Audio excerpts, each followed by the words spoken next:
मेरी माने तो पापा आप भी आज से यही आदत डाल दीजिए। समझ गया मैं। अब तो तुम मल्होत्रा खानदान के साथ जुड़ गई हो। फिर भला तुम्हें अब तुम्हारे गरीब बाप की फिक्र क्यों होगी? अगर तुम मुझे मल्होत्रा से कहकर 2 करोड़ रुपए दिलवा दो तो आज के बाद मैं तुम्हें कभी कांटेक्ट भी नहीं करूंगा। ये मेरा वादा है तुमसे। ठीक है, मैं आपको अभी पैसा ट्रांसफर करने के लिए तैयार हूँ। बदले में आप मुझे मेरे बेटे का पता बताएंगे। क्या आपको ये मंजूर है? अनिका ने गौतम से कहा अगर वो उसे अपने बेटे के बारे में इंफॉर्मेशन दे दे तो वो उसे 2 करोड़ रुपए उसी वक्त ट्रांसफर करने के लिए तैयार है। अनिका की ये डिमांड सुनते ही गौतम ने बिना सोचे अनिका से फोन पर कहा, ठीक है, मुझे तुम्हारी ये शर्त मंजूर है, मगर हाँ, मैं तुम्हारे बेटे के बारे में तुम्हें तभी बताऊंगा जब मेरे अकाउंट में पैसे ट्रांसफर हो जाएंगे। गौतम की ये शर्त सुनकर अनिका थोड़ी देर सोच में पड़ गई। अनिका को पता था कि एक बार पैसे मिलने के बाद वो अपनी बात पर से मुकर भी सकता था, मगर अनिका अपने बेटे तक पहुंचने के लिए 2 करोड़ का रिस्क उठाने के लिए बिल्कुल तैयार थी। मगर उसे ये फंड ट्रांसफर करने के लिए राजलक्ष्मी की जरूरत थी।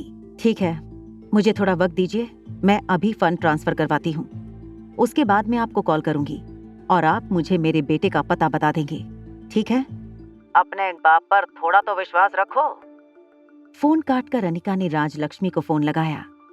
अनिका ने राजलक्ष्मी से गौतम की अकाउंट डिटेल्स शेयर की और कहा कि गौतम के अकाउंट में वो फौरन 2 करोड़ रुपए ट्रांसफर कर दे।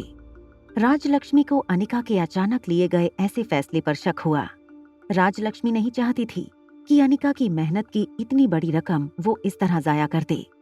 इसलिए राजलक्ष्मी ने अनिका से गौतम की अकाउंट डिटेल्स तो ले ली, मगर उसने गौतम को एक नकली कंप्यूटर एप्लीकेशन के जरिए फंड ट्रांसफर किए। राजलक्ष्मी का फोन रखते ही अनिका ने गौतम गुलेरिया को फोन लगाया। क्या आपके अकाउंट में पैसे पहुंच गए? गौतम गुलेरिया को विश्वास नहीं हो रहा था कि वो बहुत जल्द 2 करोड़ का मालिक बनने वाला था। उसने मनीषा से कहा, तुरंत बैंक की साइट पर जाकर बैलेंस चेक करे। क्या आपके अकाउंट में रकम आ गई? देखो, मैंने तुमसे वादा किया था, एक बार मुझे पैसे मिल गए तो मैं तुम्हारे बेटे के बारे में तुम्हें सब कुछ बता दूंगा। मुझे बड़े अफसोस के साथ कहना पड़ रहा है कि तुम्हारा बेटा सालों पहले ही मर गया था। जब तुमने उसे डिलीवरी दी थी उसके कुछ ही घंटों में उसने सांसें लेना बंद कर दिया था। मैंने खुद उसे अपने हाथों से मनाली से कुछ किलोमीटर दूर जंगल में दफना दिया था। अनिका को गौतम की बातों पर यकीन हो गया था। ये सोचकर अनिका की सांसें फूलने लगी कि उसका बेटा 6 साल पहले गुजर चुका था। अनिका जोर से जमीन पर गिरी और फूट फूट कर रोने लगी। चुप हो जाओ मॉम, शांत हो जाओ। तुमने कुछ नहीं किया मॉम, शांत हो जाओ। तुमने कुछ नहीं किया। मैं जिंदा हूँ मॉम, आई एम अलाइव। आपने कुछ नहीं किया, मैं मरा नहीं हूँ, मैं तो जिंदा हूँ। रिया, ये तुम क्या कह रही हो? तुम जानती भी हो? आर्यन ने अपने नन्हे हाथों से अनिका के आंसू पोंछते हुए कहा, मॉम मैं रिया नहीं हूँ, मेरा नाम आर्यन है, आर्यन मारवा, और मैं तुम्हारा खोया हुआ बेटा हूँ। आर्यन की ये बात सुनकर अनिका को विश्वास नहीं हो रहा था। वो बस फटी हुई आंखों से आर्यन को देखे जा रही थी। उसे एक पल में पिछले दिनों में हुई सारी बातें याद आने लगीं। किस तरह रिया ने गेम खेलना बंद कर दिया था, रिया का अचानक वो कपड़े बदलकर सामने आना, नीचे शीला मौसी के सामने अरेबिक भाषा में बोलना। ये तुम क्या कह रहे हो? ये कैसे हो सकता है? अपनी माँ को रोते हुए देखकर आर्यन की आंखों से भी आंसू बहने लगे थे। रोते हुए आर्यन ने अनिका को बहुत टाइट हक कर लिया और रोते रोते ही कहा, हाँ मॉम, रिया और मैं ट्विन्स है ना, इसलिए हमारी शक्ल मिलती है। We both are alike. हम बहुत जल्दी तुम्हें ये सब कुछ बताने वाले थे। आई एम सॉरी, हमने तुमसे ये बात छुपाई। तुम इतने साल कहाँ थे? आर्यन ने बिल्कुल धीमी आवाज में अनिका की आंखों में आंखें डालकर कहा, मेरा पूरा नाम आर्यन मारवा है और मैं रोहित मारवा का बेटा हूँ।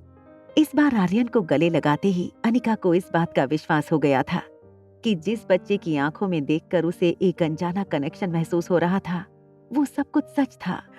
अगर तुम यहाँ हो मेरे पास, तो फिर रिया कहाँ है? अनिका को एक पल के लिए ऐसा लगा कि शायद उसे शांत करने के लिए रिया ने ये पूरी कहानी बनाई थी, और इसीलिए उसने फिर से एक बार आर्यन से पूछा, देखो रिया, अगर ये कोई तुम्हारी शरारत है तो मम्मा तुमसे बहुत नाराज हो जाएंगी। अनिका की ये बात सुनकर आर्यन ने अनिका का हाथ पकड़ा और नीचे ले गया। अनिका गाड़ी लेकर गेट के बाहर निकल चुकी थी। गाड़ी के अंदर आर्यन अनिका को डायरेक्शंस दे रहा था।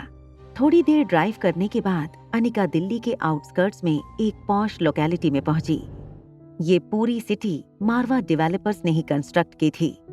बस मम्मा, अब यहाँ से फोर्थ बंगलो जब आएगा तो गाड़ी गेट के अंदर ले लेना। आर्यन का बताया हुआ बंगला जब नजदीक आया तो अनिका ने कार की स्पीड कम कर दी। गेट पर सिक्योरिटी ने कार को रोकते हुए अनिका से गाड़ी का कांच नीचे करने का इशारा किया। आर्यन को देखते ही गार्ड ने रिमोट का बटन दबा दिया और गेट पर एक ग्रीन सिग्नल हुआ। गेट ऑटोमेटिक खुलने लगा। अनिका ने बंगले से थोड़ी ही दूर पार्किंग एरिया में गाड़ी खड़ी कर दी। उसके बाद आर्यन और अनिका गाड़ी से उतर गए। आर्यन ने अनिका से कहा, क्या आप मुझे और रिया को एक साथ देखने के लिए तैयार हैं? अनिका से अब इंतजार नहीं हो पा रहा था। उसे ऐसा लग रहा था उसको ब्लड सर्कुलेशन होना बंद हो गया था। आगे बढ़कर अनिका ने डोरबेल बजाई। आगे की कहानी जानने के लिए देखें अगला एपिसोड सिर्फ पॉकेट एफएम के YouTube चैनल पर। और एक लड़की को देखा तो के सारे एपिसोड को सुनने के लिए डिस्क्रिप्शन में दी गई लिंक से डाउनलोड करें पॉकेट एफएम ऐप।